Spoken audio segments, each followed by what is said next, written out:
साथियों, अभी पिछले दिनों जहरीली शराब पीने से अलीगढ़ में 98 लोगों की मौत हो चुकी है और काफ़ी लोग अभी अस्पतालों में इलाज करा रहे हैं।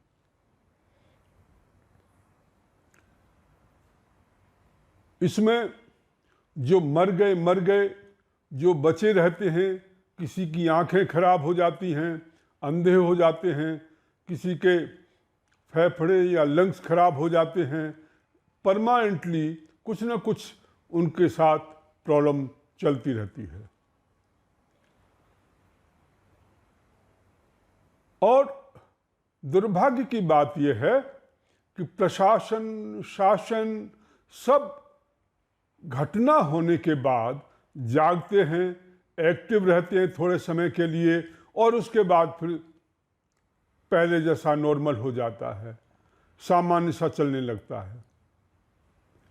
यूपी में ही अनेक स्थानों पर योगी जी के ज़माने में ही बहुत से स्थानों पर जो है इस ढंग की घटनाएं हुई हैं और काफ़ी लोग मारे जा चुके हैं। पिछले दिनों गाजियाबाद में घटना हुई थी, 40 लोग मरे थे।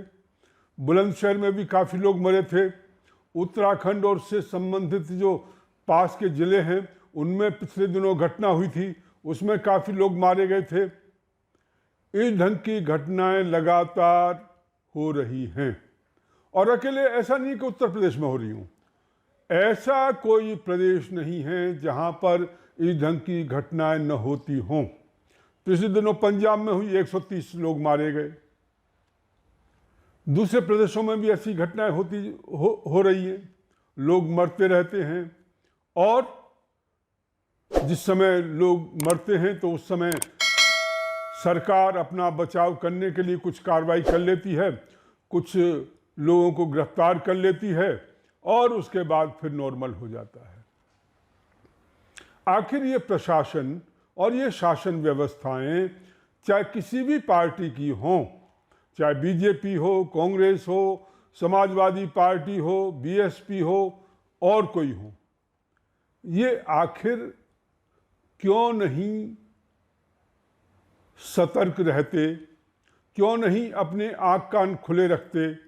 यदि थोड़ी सी भी सावधानी बरतें तो ये घटनाएं काफ़ी हद तक रोकी जा सकती हैं और यदि अपराधियों को कड़े दंड दिए जाएं तो निश्चित रूप से कोई भी ऐसा काम करने से पहले 10 बार सोचेगा। परंतु हमारे यहाँ समस्या ये है कि जब कार्रवाई होती है तब भी प्रयास ये होता है कि किसी ढंग से मामला जो है वो सुलझ जाए। जो गिरफ्तारियां होती भी हैं उस समय दिखाने के लिए हो जाती हैं और बाद में वो सब कुछ समाप्त हो जाता है, वो लोग पैसा ले दे करके छूट जाते हैं।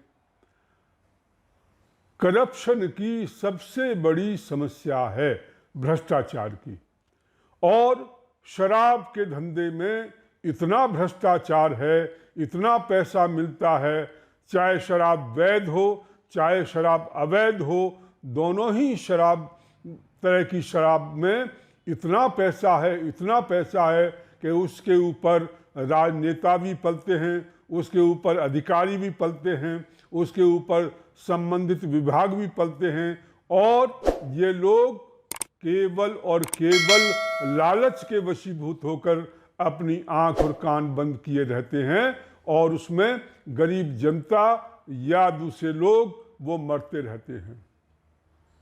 तो इसलिए मैं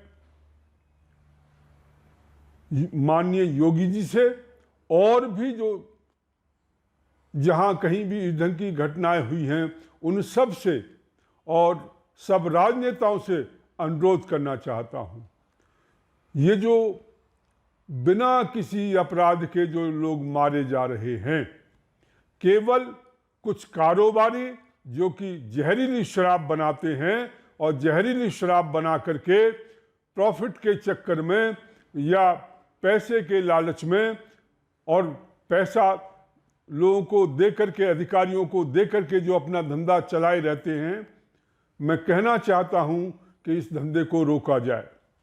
काफ़ी लोग ऑलरेडी मर चुके हैं। ऐसा कोई प्रदेश नहीं है जहां पर इस ढंग की घटनाएं न हुई हों और या आगे नहीं होंगी, अनलेस शासन प्रशासन चौकस हो और वो अपना काम मुस्तैदी से करे और पुलिस विभाग, आबकारी विभाग या दूसरे विभाग जिनकी भी जिम्मेदारी है वो अपनी जिम्मेदारी को समझें तो इनको काफ़ी हद तक रोका जा सकता है। तो मेरा सभी साथियों से अनुरोध है कि हम लोग इस विषय पर सतर्क रहें, सरकारों को आगाह करें, अधिकारियों को आगाह करें, जहां भी इस ढंग की घटनाओं की सूचना मिलती है उनको बताएं। और ये जो एक नासूर देश में चल रहा है, भ्रष्टाचार, शराब, दोनों का गठबंधन, इसको रोकने की जरूरत है। अन्यथा इसी ढंग से निरपराध लोगों की, गरीब जनता की, गरीब लोगों की मौतें होती रहेंगी। बहुत बहुत धन्यवाद।